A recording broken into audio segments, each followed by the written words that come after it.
Louisiana Beer Review, Sam 76. Okay, introduced in 2018. 4.7% alcohol, 12 IBUs, certified independent by a group of brewers. Okay. Let's see here. Perfect union of a lager and ale. The flavor of an ale and the refreshment and crisp finish of a lager. The result is revolutionary. Yeah, I don't know if that's really revolutionary, because if you look on the well, a lot of the Pabst websites are down right now, but the Ballantine ale website says the same thing. It's like, we created an ale that's like a lager, a cream ale, okay. But I reviewed this back in 2018, February 2018, and it was okay. I didn't dislike it, but it was kind of bland, I found, and I thought, well, when you consider the price, I can buy a lot of stuff that we could argue is bland for much cheaper, so I had to take that into account. It's very early. It's about just after 6:30 a.m. The reason I have to go to federal court today for jury duty, and I have to get there sooner than later, so I want to get this out of the way. Not to say I'm going to rush the review. I mean, I'm just saying that's the schedule. Thick, white head, golden appearance. I'll put the links below with the ingredients. Just kind of regular type, typical Samuel Adams beer ingredients. The 2-row pale malt blend type thing. A little bit hazy, golden. It's created to be sort of standard, highly drinkable, a mass appeal product. Kind of like Genesee Cream Ale and Ballantine Cream Ale. But this is more available than those two. They're not as inexpensive, but it doesn't do you much good to save money if you can't get the product, right? We can't get Ballantine here, nor Genesee. It smells kind of fruity, like some faint citrus fruit. Okay, it's coming from the hops, and maybe some pale malt. The taste.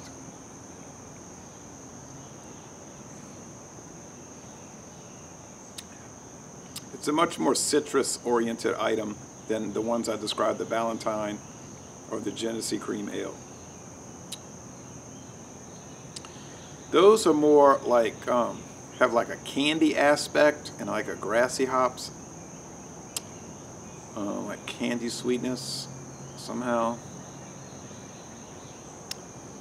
But to me, they taste better. They're just a nicer product. They're not remarkably better or appreciably better, but they cost less. But I'm saying if you could find them. Now, if you live in the Bronx, New York, yeah, you can get Ballantine anytime you want. If you live on the East Coast, most of the East Coast states that border the Atlantic Ocean, yeah, you can get Genesee Cream Ale really cheap. 30 pack for like $15, $16. So, I mean, that's what I'm going to buy if I'm looking for something that's brewed like an ale but has the refreshing qualities of a lager. All right? I'm not trying to disparage this item. I'm just talking about it. Light to medium body and a crisp finish. Certified Kosher, as well as certified craft.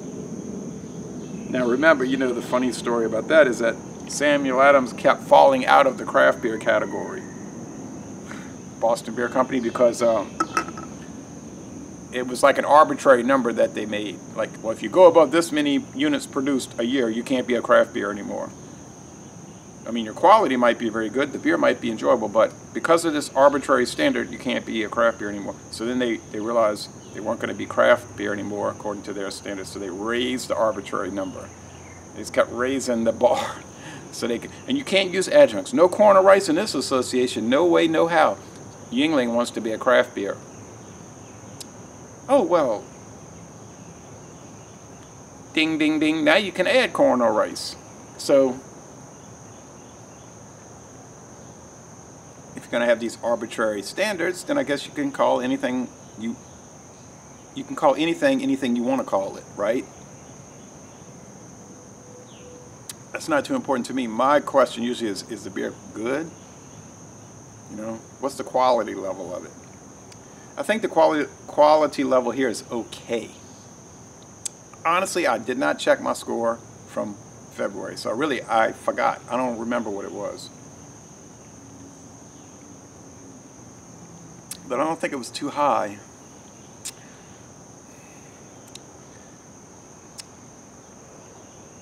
You say don't do it. Don't bring up regular beers that you drank last night. I know, I'm not. I was going to say, oh, last night I drank Carling Black Lager. Carling Black Label, I mean, regular adjunct lager. I was Carling Black Label, and before that I drank a Keystone Ice, and those had more flavor and enjoyment. The IEUs, the International Enjoyment Units, were much higher than this. But I'm not going to talk about that. I was going to bring that up, but forget that. So let's not even refer to the fact that I thought those were better. So I'm going to avoid bringing that up at all, and I'm just going to focus on this. Are the IEUs real high? They're really not that high, the International Enjoyment Units, honestly. And I'm being honest about it. I have no gripe against or any kind of axe to grind against the Samuel Adams line of beers. In fact, I probably score them higher than most people. So you can't say that, because I do tend to like them. It's just that this one seems to have everything you want in a Samuel Adams beer and less. Less flavor, less enjoyment, and just this overall watery, it's got a water taste. And somebody told me yesterday a comment, oh, hey, dummy, what does water taste like? Laugh out loud. It's like, water has a flavor. You know, it's kind of a watery flavor. And different areas of the country have different water flavor, right? Some taste like egg. They're very sulfuric and unpleasant. And then a lot of the bottled water tastes like swimming pool water, you'll notice.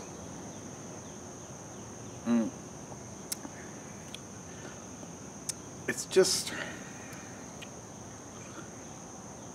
I don't even think it's good. It's marginal. I'll say it's a C. It's average.